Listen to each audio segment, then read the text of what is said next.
We remain steadfast in our commitment in delivering local news that matters, stories that inspire, enriching the lives of Filipinos in Mindanao, in the Philippines and across the globe. This is your GMA Regional TV, kapuso ng bawat Pilipino.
Ito ang GMA Regional TV, One Mindanao.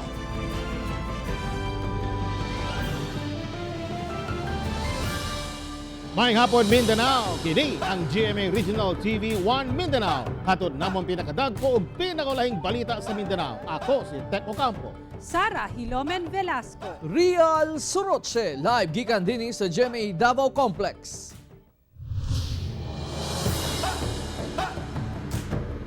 Sa Marilog, Davao City, tungod lamang kuno sa chismis, magbayaw nga babae ang nag-away usa ang patay.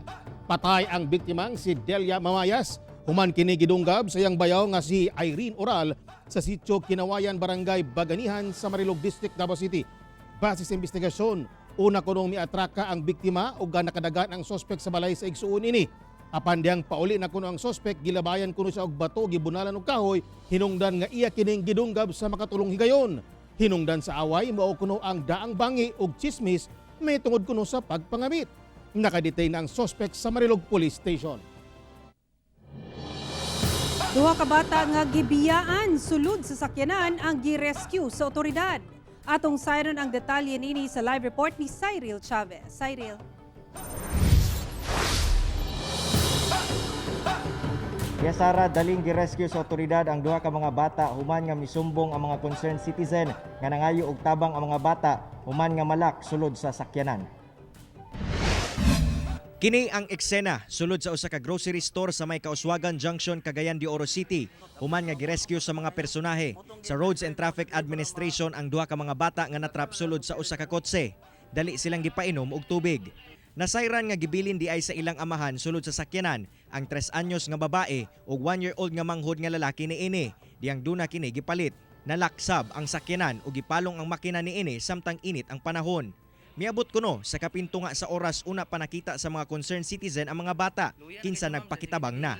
Sigon sa RTA nga gidili ang pagbilin sa mga bata sulod sa sakyanan subay sa RA 11229 o Child Safety in Motor Vehicles Act. Ubos niini ang responsable mamahimong magmulta og hangtod sa 5,000 pesos o di baka masuspende ang lisensya niini. Pamalaod nasyonal nga bawal kita mobilin sa atong mga anak or mga bata edad 15 pa ubos sa mga sakyanan gaandar man kini or wala kay lagi maglikay kita sa mga insidente nga pwede nga mahitabo sa ila. Pahimangno sa RTA ngadto sa mga motorista, ilabi na ang mga ginikanan nga dili gayud ibilin sulod sa mga sakyanan ang mga anak.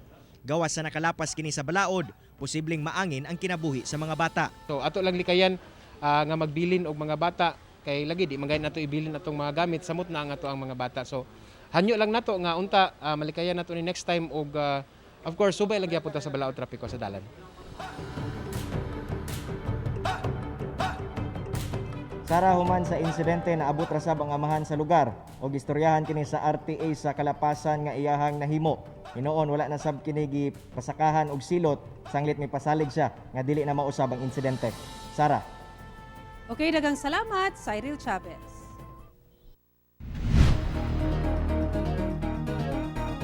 usa ka Davaoenyong OFW ang nagpositibo sa COVID-19 UK variant pag-abot nini sa Manila.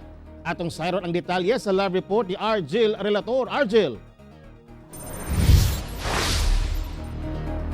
Tek, hinuon wala pa kini nakaabot sa Davao City. Busa, parayon karon ang striktong clinical assessment sa mga arriving passengers sa syudad.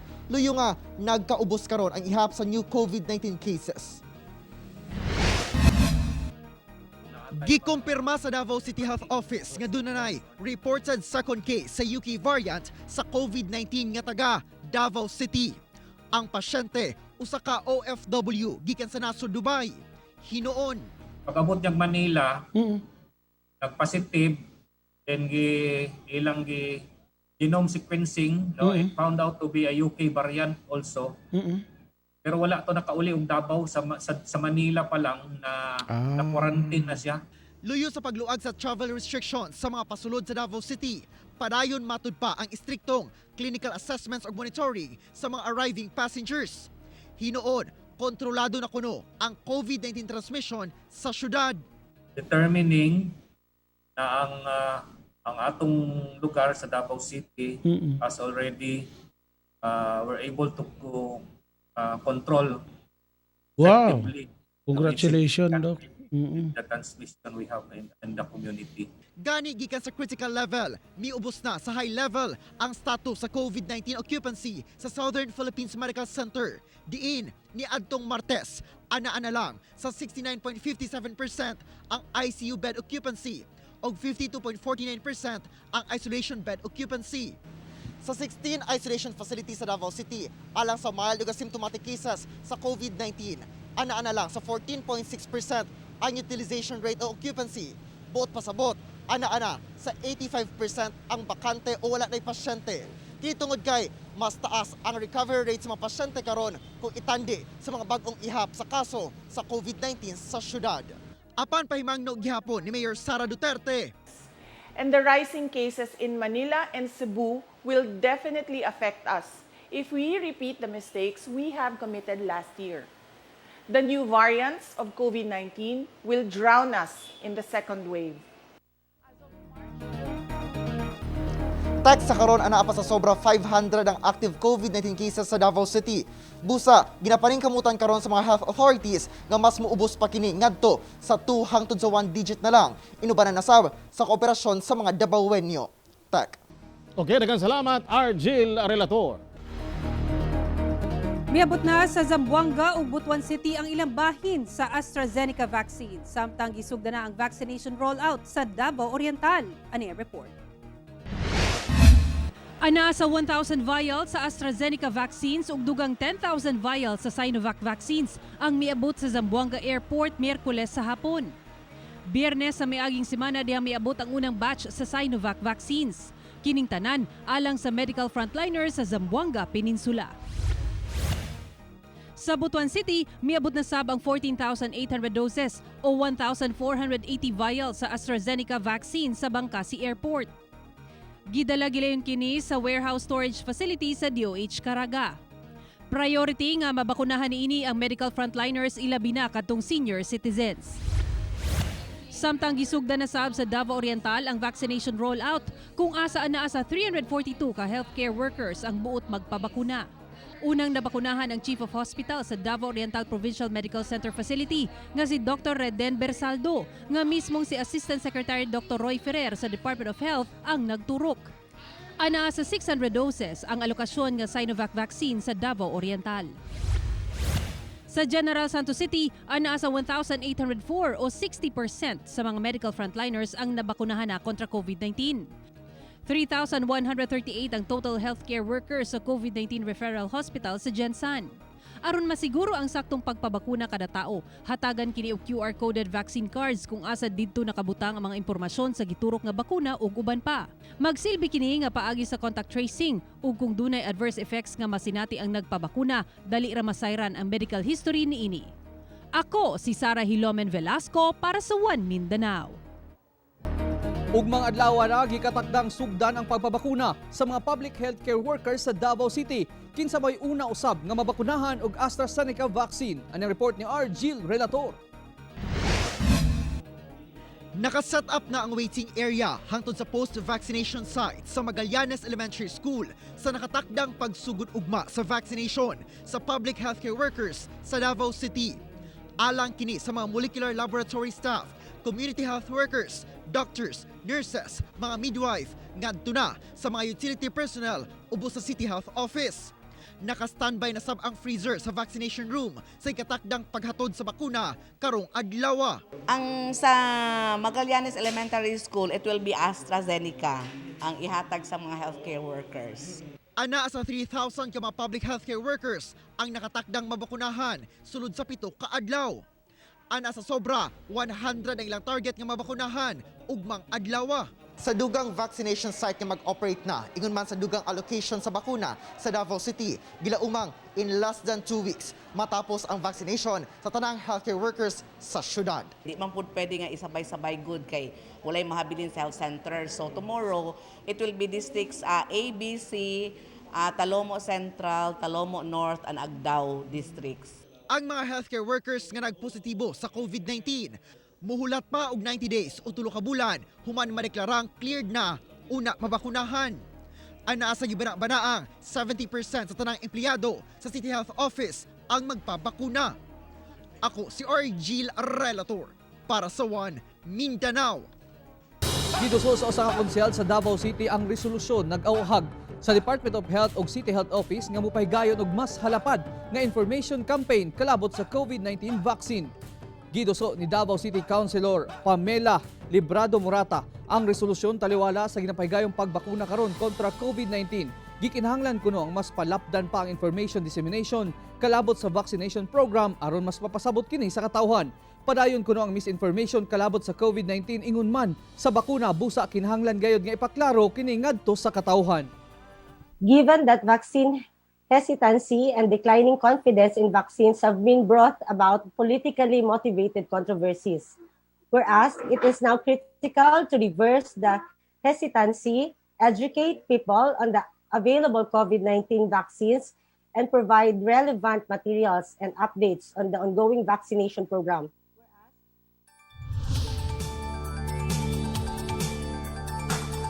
Pipila ka lugar sa Mindanao makasinati og kusog nga mga pag-ulan tungod sa epekto sa trough o extension sa low pressure area. Ano ang report ni Jandy Esteban?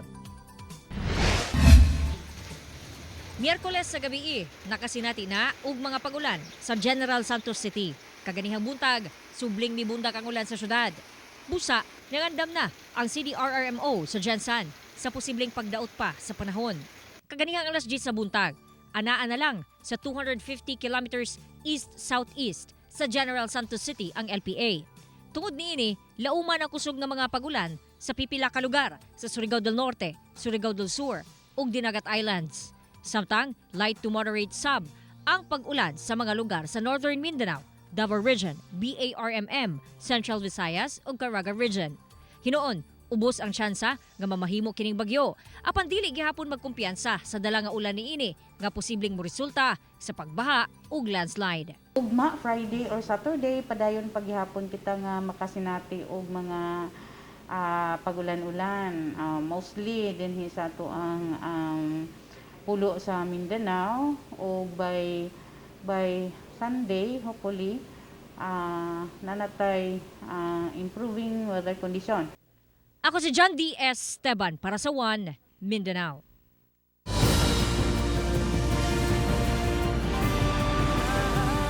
Ito ang GMA Regional TV, One Mindanao.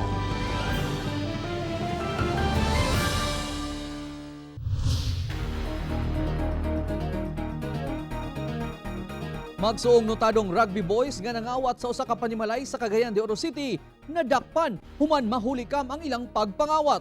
Dugang detalye sa report ni Cyril Chavez. Kini ang kuha sa CCTV nga anaa palibot sa panimalay ni Ori John Vamenta sa Vamenta Boulevard, Barangay Carmen, Cagayan de Oro City. Sa video, makita kining duha ka batan-on nga misulod sa usa ka compound. Sa laing anggulo, makita silang daw dunay gihawiran nga silupin ug taod-taod gisimhot kini. Nagtuyok-tuyok ang mga sospek sa lugar nga daw naay gipangita ug pagkataod-taod, miduol sa usa ka bintana ug giguba ang steel grills dayon sulod. Milabay ang pipila ka minuto, makita ang usa ka sospek nga midagan pagawa sa compound. Gisundan kini taod-taod sa laing sospek nga aduna nay dalang dako nga telebisyon. Ang insidente gipatala sa mga biktima ngadto sa Carmen Police Station ug sa dili madugay nadakpan gayod ang mga batan-on nga nakita sa CCTV. Giila kining sila Christian Sabihon, 19 anyos, ug igsuon nga si Dave Sabihon, 18 anyos, mga residente sa Agora Lapasan ug mga notadong rugby boys ug kawatan. Na-follow up na to siya, na-recover na to ang katong item na television. So ato na properly turnover. Aminado noon si Dave nga siya ang nakita sa CCTV ug nagmahay na kuno siya sa iyahang gihimo. Apan ang igsuong si Christian, gilimod gayod ang pasangil. Hinoon, giangkon niya nga gagamit sa og rugby. Pero ang isa, ikaw nakuha. Oo, kana rin dako. Dako. So ikaw nagbitbit. Ikaw nagbitbit na. Ako yung ipabitbit biya. Kasong paglapas sa PD 1619 ug RA 10344 ang gipasaka batok sa mga sospek. Kauban si Makoy Sempron sa kamera. Ako, si Cyril Chavez para sa One Mindanao. Usa ka convenience store sa Cagayan de Oro City gitulis mga sospek para yung panggipangita sa otoridad. Atong ibalik si Cyril Chavez. Gitulis sa usa ka wala mailing sospek kining convenience store sa Masterson Avenue, Upper Balulang, Cagayan de Oro City. Base sa investigasyon, dunay gipalit ang sospek sa tindahan ug diyang gihatag na sa cashier ang sukli, kalit kining mideklara og hold up dungan sa pagtion og pusil. Human makuha ang kwarta nga sobra 30,000 pesos. Misibat dayon ang sospek og misakay sa motorsiklo nga gimaneho sa gituho ang lookout niini. Nakasuot og ball cap nga color maroon, navy blue jacket, naka-disposable mask og nakapantalon ang sospek. So iluklok lang niya sa iyang hawak ang maong pistol. Pero i-enhance pag maayo kung genuine ba gid nga pistol o kaning ingon nato nga tuigan. Walay security guard ug mingaw ang palibot diyang nahitabo ang krimen. Aduna nay mga person of interest ang kapulisan sa Carmen. Pero di gyapon ma-discount nga dunay mga bagong sulbong karon nga mga susama na nga mudos. Mausab ning gitutukan sa usa ka area karon ilang gidtuan. Kauban si Makoy Sempron sa kamera. Ako, si Cyril Chavez para sa One Mindanao. Mga motorista nagreklamo na sa kabugat sa traffic sa downtown area sa Davao City tungod sa road improvements. Ano report ni John D. Esteban. Ingon ani ang sitwasyon sa trapiko sa downtown area sa Davao City, labi na kung peak hours. Ang mga motorista sama sa jeepney drivers mialma na sa ka-traffic. Yung traffic kayo dyan, mamay, lisod kayo dyan. Ito ko na rin. Langan kayo ba? Nga, kamu alkansi sa kuhan? Alkansi yun. Para niyo, wag kayo pasahero gani. Ngayon na ang kuhan sa itong kita kay napamayigit contract. Ang ubang motorista iyahay og pidpid aron lang makauna og lusot. Ang resulta, disgrasya. Gani ang mag-asawang sakay sa motorsiklo nga nabulasot sa gikalot nga dalan sa San Pedro, nabundulan og armored car. Sumala sa DPWH Region 11 nga 5 ka road projects ang ilang ginatrabaho karon tuiga nga nagkantidad og 176.6 million pesos. Kadaghanan, asphalt overlaying, pag-reconstruct sa drainage ug preventive maintenance work. Ang maong mga project gipahigayon sa mga dalang Bulton, Inigo, Jacinto ug Rojas. Doon na pa usab mga ongoing road projects nga niadto pang 2020 nga wala pa mahuman hangtod karon. Normal lang na maka-experience ta og traffic sa downtown area tungod ani nga to ang mga ongoing projects. But rest assured that we are doing the best we can to hasten the implementation despite the rainy weather conditions na padayon ginasinati sa rehiyon. Kauban si Mercol Menares sa kamera. Ako si John D. Esteban para sa One Mindanao. Bisan og dunay bakuna kontra COVID-19, nag-andam gyapon og guidelines ang Davao City LGU na striktong ipatuman sa pag-obserba sa Semana Santa. Ang report ni Sheila Vergara Rubio. Dili gihapon angay magkumpiyansa kini sumala ni Mayor Inday Sara Duterte sa iyang programa sa Davao City Disaster Radio nga dunay bakuna karon kontra COVID-19 ug nagakaubos sa mga aktibong kaso niini. Angay gihapon nga motabod sa mga health protocols nang wala na hanaw ang virus. Busa sa umaabot nga Semana Santa, hugot gihapon ang koordinasyon sa Davao City LGU, Security Forces ug Archdiocese of Davao. Sigon sa mayor, nga dunay guidelines sa matag simbahan aron hugot nga matuman gihapon ang mga health protocol. There is still a need na i-avoid nato ang pagtapok sa mga tao. Nagpagawas ang ato ang Archdiocese of Davao sa ilahang Pastoral Advisory number 3 for the year of 2021. Ubos sa Pastoral Advisory number 3, gimanduan ang matag Katolikong simbahan sa mga sistema nga ipatuman. So, face mask, ang face shield of course, ang entrance, ang exit, na remind sila sa ilahang scanners, temperature scanners, temperature check, ang foot bath, ang hand sanitizers, ang social distancing. Nausap ko yung nasa San Pedro Cathedral, so wala naman silang plano na maggawa ng usual na ginagawa tuwing Holy Week, kagaya ng penitensya o yung procession, so cancel po lahat nila yan. Ako si Sheila Vergara Rubio para sa One Mindanao. Sa Upol, Misamis Oriental, saluduhan ta ang usa ka gwardiya nga sideline isip tricycle driver human kini nag-turn over sa otoridad ug nakit ang pitaka. Atong saron ang detalye sa report ni Ethel Ipana.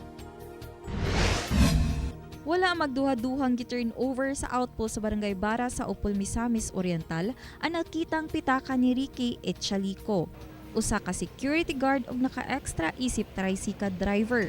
Nakita kuno niya ang pitaka samtang namasada sa merkado sa Upol. Aduna kini sulod nga kwarta og mga ID nga gipanag-iyahan ni Benjamin Cunanan Jr. nga taga El Salvador City. Ang nakakita gyud kay uban man ako akong asawa ug akong anak kasi sila gid ang nakakita gyud sa pitaka.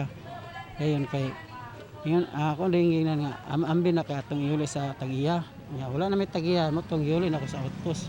Si Ricky dunay tulo ka anak. Kansang panginabuhian, igo ra gayud aron makakaon ang iyang pamilya 3 ka beses sa usa ka adlaw. Gapaningkamot ganin mig kanang para makakaon mi dublihon naman ginako kong pangita magwardya nya kauman kung akong gabahin akong time. Wala man nagkita si Ricky og tag-iya sa pitaka nga si Benjamin. Gidayeg niini ang pagkamatinud-anon ni Ricky. Gamay man nga kantidad og dako, angayan kunong kapanaminan ang gihimo ni Ricky. Dako gyud ko pasalamat. At the same time naguna-una ko sa mga anak kong outpost. Again, it na ako mahatag mga palipay. Kauban si James Yap sa kamera, ako sa Ethel Ipanag para sa One Mindanao.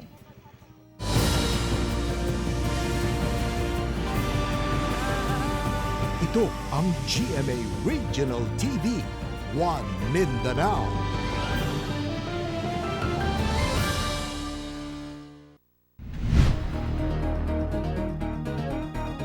Sa General Santos City, usa ka buntis ang namatay tungod sa COVID-19. Ano ang COVID-19 update sa Mindanao? Pinaagi nining report. Usa ka buntis sa General Santos City ang namatay tungod sa COVID-19. Ana sa tunga-tunga siyang pagbuntis dihang namatay ang 23 anyos nga inahan tungod sa acute respiratory failure, cerebral infarction ug uban pa. Dunay 2,065 ka kumpirmadong kaso sa COVID-19 ang General Santos City. 111 ang active cases kay 1,873 ang naayuna ug 81 ang namatay. Sa Davao City, usa ka newborn baby boy nga taga-Lizada sa Turil ang nakarecover na sa COVID-19. Misa ka na sa 13,283 ang confirmed COVID-19 cases sa Davao City. 557 ang active cases, sumanatala ang 12,079 recoveries ug 647 ang namatay. Sa Cagayan de Oro City, usa ka inahan nga nagpositibo sa COVID-19 ang nakatakod sa iyang 16 anyos nga anak nga babay ug 56 anyos nga inahan nga pulos taga Barangay Indahag. Asymptomatic ang anak samtang gikalintura ang inahan. Anana sa 3,903 ang kumpirmadong kaso sa COVID-19 sa Cagayan de Oro City. Duna kini 133 active cases, suman 3,585 ang nakarecover na ug 185 ang namatay. Sa Zamboanga City, bisan pa man nga dunay bakuna, magpadayon gihapon ang curfew sa syudad, gikan alas 10 sa gabi hangtod alas 4 sa kadlawon. Kini labi pa nga misa ka nasab ang COVID-19 active cases sa syudad. Gikan sa 50, ana sab sa 60 ang COVID-19 active cases sa Zamboanga City. 4,203 ang kumpirmadong kaso, 3,931 ang recoveries ug 189 ang namatay. Ako si Sara Hilomen Velasco para sa One Mindanao. Lapas 118 million na ang kaso sa COVID-19 sa tibok kalibutan. Sa Pilipinas, kapin 3,000 na sab ang new COVID-19 cases karong adlaw. Samtang mas miubos na ngadto sa kapin 2,000 ang COVID-19 active cases sa Mindanao. Misobra na sa 118,006,000 ang nataptan og COVID-19 sa tibok kalibutan. Sobra 66,838,000 na ang nakarecover og kapin 2,619,000 na ang tawo nga namatay. Mitala og 3,749 new COVID-19 cases ang Pilipinas karong adlaw. Busa kinatibuk ang ihap 607,048 na. 47,769 ang active cases, suman 546,671 ang recoveries ug 12,608 ang namatay. Sa Mindanao, mas miubos ngadto sa 2,815 ang COVID-19 active cases. Kinibisan misaka sa 55,989 ang nagkasakit og COVID-19. Samtang 50,957 ang naayo na ug 2,217 ang namatay.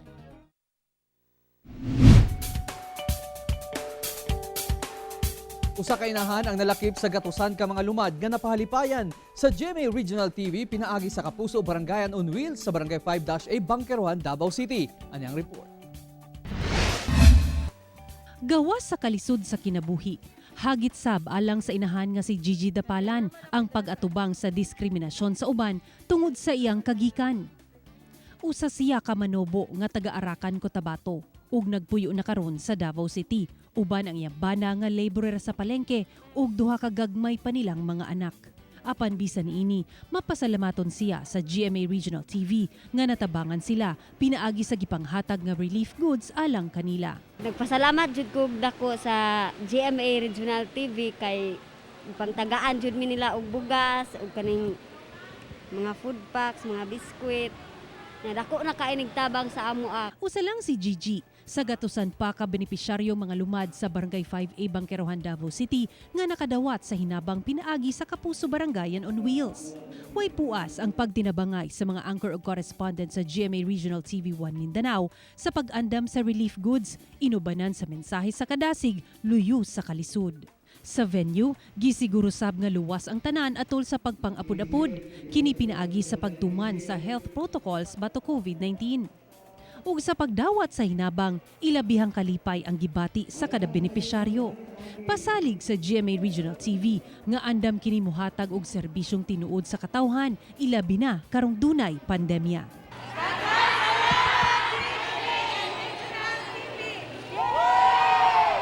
Ako si Sara Hilomen Velasco para sa One Mindanao.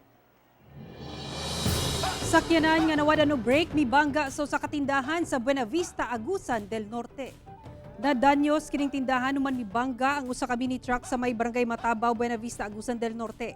Gikan Valencia City, Bukidnon ang sakyanan nga gimaneho ni Eduardo Salmayor ug padulong sa Bacuag, Surigao del Norte diyang nawadan kini og break pag-abot sa lugar hinungdan sa aksidente. Gamayng samad lang hinuon ang naangkon sa driver ug pasahero niini nga si Love Malin Noveno. Wala say nasabdan sulod sa tindahan. Nakadawat og kapin 40 ka mga bagong motorsiklo ang Davao City LGU gikan sa People's Republic of China. Gidawat ni Mayor Inday Sara Duterte ang maong donasyon nga gitunol ni Consul General Li Lin nga sa Consulate General sa Office of the People's Republic of China in Davao City.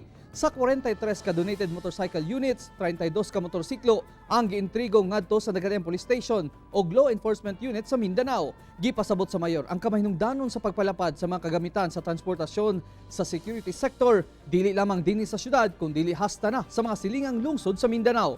Mapasalamaton ang mayor sa suporta nga nadawat sa Davao gikan sa laing nasod sama sa China. Pipila ka mga residente sa El Salvador City sa Misamis Oriental nga naapektuhan sa pandemya ug African swine fever nakadawat sa pinansyal nga tabang gikan sa DSWD. Saron natong report ni Ethel Ipanag. Usa si Nanay Thelma Haraula sa Purok 2 Barangay Amoros sa El Salvador City sa Misamis Oriental ang nakadawat og hinabang gikan sa DSWD. Sulod sa programang AX o Assistance to Individuals in Crisis Situation. Naundang ang iyang pagpamaligya kilid sa dalan, human maigo sa road clearing operation. Karon din nag-garden na lang, nanom mga talamnon para uday mamalit, makabaligya pod. Bako po di mo makita anak. Gamay ra kaayo ma'am oy. Lain palit 5, Gis, anak gagmay ra gid kayo. Samtang si Nanay Virginia Velez nga usa ka balo, nagpasalamat sa ayuda kay makapalit na sayang maintenance nga tambal. Dako gigay nagkatabang sa amo to kay kuan. Walang-wala baya gid ko. Hindi tipon ra ko sa kong anak. Nya. Pamalit na magbugas, sudan, maintenance. 15 ka mga barangay sa syudad diin moabot sa 246 ka mga residente ang nakadawat og tag 5,000 pesos nga financial assistance. Sa kini ka regular nga programa sa DSWD, pinaagi sa paghatag og mga financial assistance ngadto sa atong mga pamilya nga nanginahanglan, especially sa nagkalain-lain nga aspeto, no, nga particularly ma'am kaning atong gitawag na mga medical. Kauban si James Yap sa kamera, ako si Ethel Ipanag para sa One Mindanao. Mga kapuso, way puas ang among pagatunog balita. Bisitahay ang www.gmaregionaltv.com ug mag-subscribe sa official YouTube channel sa GMA Regional TV. Busa mga kapuso, ayaw po lahi sa mga dagkong balita sa nagkatayng rehiyon sa nasod, subscribe na. Ug mo katong ulahing balita sa Mindanao karong adlaw. Ako si Rial Soroche. Daghang salamat sa inyong kanunay nga paguban kanamo matag adlaw. Ako si Sara Hilomen Velasco. Tungod ang mga balita sa atong palibot, importante alang kanamo. Ini ang GMA Regional TV 1 Mindanao, Teko Campo, buong puso para sa Pilipino.